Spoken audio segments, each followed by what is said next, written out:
Brennan hit all of his milestones early. He rolled over early, smiled early. He started nonverbal communication at around 5, 6 months. He started talking at 9, 10 months old. By the time he was 12 months old, Brennan was speaking complete sentences. You know, there's smart and then there's creepy smart. It's kind of like he talks to you like a little man. Just his manner. He's so matter of fact. And he'll even say, I look handsome today. And he prefers fedoras and jackets. The style that he likes to dress was thriving around the 40s, 50s. I run a daycare center out of my home. I'm around children 5 days a week. Most children, they're not worried about their clothes. I have to say, okay, come on, let's fix your clothes and tuck your shirt in. I'll fix your shoes. And Brennan, he's very particular about the way he looks.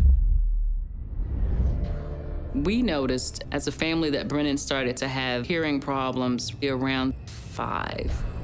I thought, this is not normal.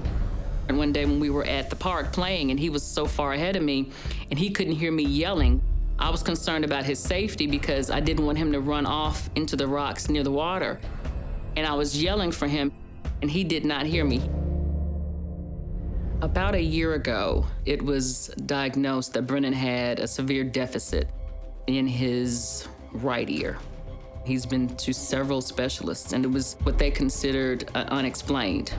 But as a parent, it's hard to process emotionally. One of the terms I use about being Brennan's mom is when the extraordinary becomes ordinary. He has this insight that a lot of adults don't even have. Having a child that is not only academically bright, but is also socially bright and gifted, it's a lot of responsibility. He can't be fooled very long. So the things that you can get away with other children just don't fly with him. It's kind of like he's been here before. Well, one day, Brennan and I were in the house just doing typical things. All of a sudden, out of nowhere, he says, oh yeah, and at my other house. And I'm thinking, what other house? I'm like, we don't have another house. Honey, this is our house. This is the only house we have. No, my other house, my other room. And he would try to describe it. He said it was shaped like a rectangle, whereas we were living in a house that was shaped more like a square with a triangle on top. But the house he was thinking about was shaped like a rectangle. Those are northern style homes in Memphis. We don't really have houses like that. For him to be able to give me that kind of detail, that's when I knew, okay, there was something a little bit peculiar going on. When Brennan was 6, he was able to tell me that God sent him down to me because God knew that I really wanted children. And because he was such a kind, smart man, the last time he told me, God sent me back on a white horse and I woke up as Brennan. That's the kind of thing that as a parent you get chills about, but where else is this coming from? I was trying to process what he meant. This is when you realize you're having a conversation that you're not quite equipped as a parent to have. The emotional intelligence that was in his voice when he said that to me, it was so sincere and it struck me because that's not something a 6-year-old would say. We were in the car driving to the store and in the back seat, he made a comment like, it's gonna be dark here soon. He sounded like a farmer. I just remember thinking, what child says, I was gonna be dark here soon? And in that moment, I asked him, not prepared for the answer, Brennan, have you been a grown-up before? Do you remember being a grown-up before? And very matter-of-factly, Brennan replied without missing a beat, well, yeah, before I fell off the roof and died. I'm surprised that I didn't lose control of the car at the time. There are moments in your life that you will forever remember in detail. Things slow down and you can just remember exactly where you were and exactly what your response was and everything around you is just stuck. That was that moment for me.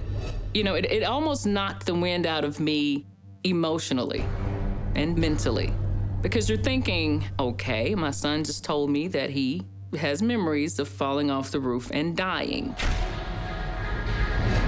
So as I'm putting him in the shopping cart, I'm still trying to be very cavalier just very kind of cool. Oh, okay.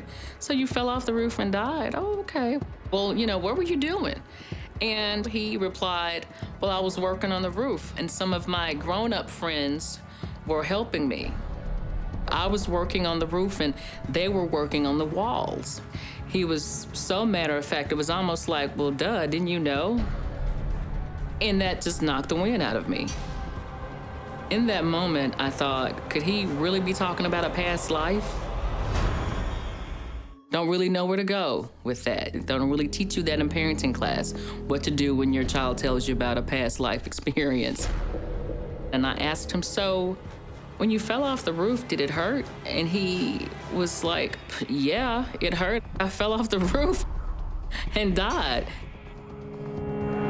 And I said, oh, okay. What did you see? And he said it was a lot of blood. It is hard to hear as a parent, your son talking about dying or remembering the trauma involved with a death. I mean, I don't know how that's going to affect him. I don't know if that's already affected him and I just wasn't aware. I did not believe that Brennan had a past life. I didn't even think about reincarnation. Here in the South, if the Bible doesn't say it exists, it doesn't exist. I say, just because it doesn't say it doesn't mean it doesn't exist. So many things started to make sense for me. One fact was that he remembers falling and there being trauma to this side of his head. I remember falling off of a house. Brennan is convinced, and he will tell you. I hit my head right here. That's why I have the hearing aid. That's the reason I can't hear in my right ear, because when I died, I hurt my head on this side. It's still something wrong with it. The thing that made me think that Brennan did have a past life was the hearing thing. He can't hear in his right ear. My sister took him to the doctor. They don't know why he has hearing loss because everything is fine structurally with his ear. I'm like, okay, it is something. Brennan would start giving me details about his other family in his other life. He told me that his dad looked kind of like his dad in this life, but he had a beard. Of course, his dad in this life doesn't have a beard. My dad died kind of early when I was in my 40s. At some point, Brennan mentioned that he believes he was born in Springfield. Recently, I've been doing some research, and I've come up with several different choices that I want to present to Brennan just to see if anything stands out. I'm excited about showing Brennan some possibilities, just to give us some closure or a place to start.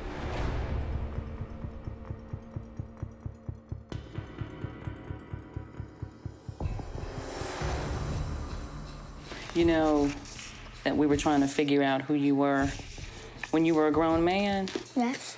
I found a couple of things I want you to take a look at. You don't have to make up anything. If you remember, great. If you don't, that's okay too, right? Yeah. Okay, so I just want you to tell me the truth. If something stands out or if you remember something, just let me know. Okay? Okay. Okay, so can you take a look at these and tell me if any of these names or any of these places sound familiar to you? George Fred Douglas, that doesn't sound anything like mine. Okay. William Stanbaugh, no. James P. Patterson, City of Springfield. Right? Yeah. James P. Seth was born in 1902. Mm-hmm. Does any of that sound familiar? Yes, not much is known about his upbringing other than the fact that he spent most of his life as a construction worker.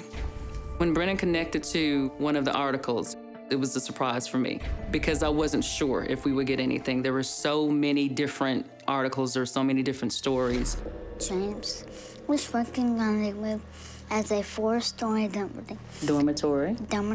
When he lost his balance and fell 40 feet to his death. Does that sound familiar to you at all? This is really happening. He's really connecting. It's still so surreal that it's a surprise, but I believe him. It's it. It's it. Definitely that one.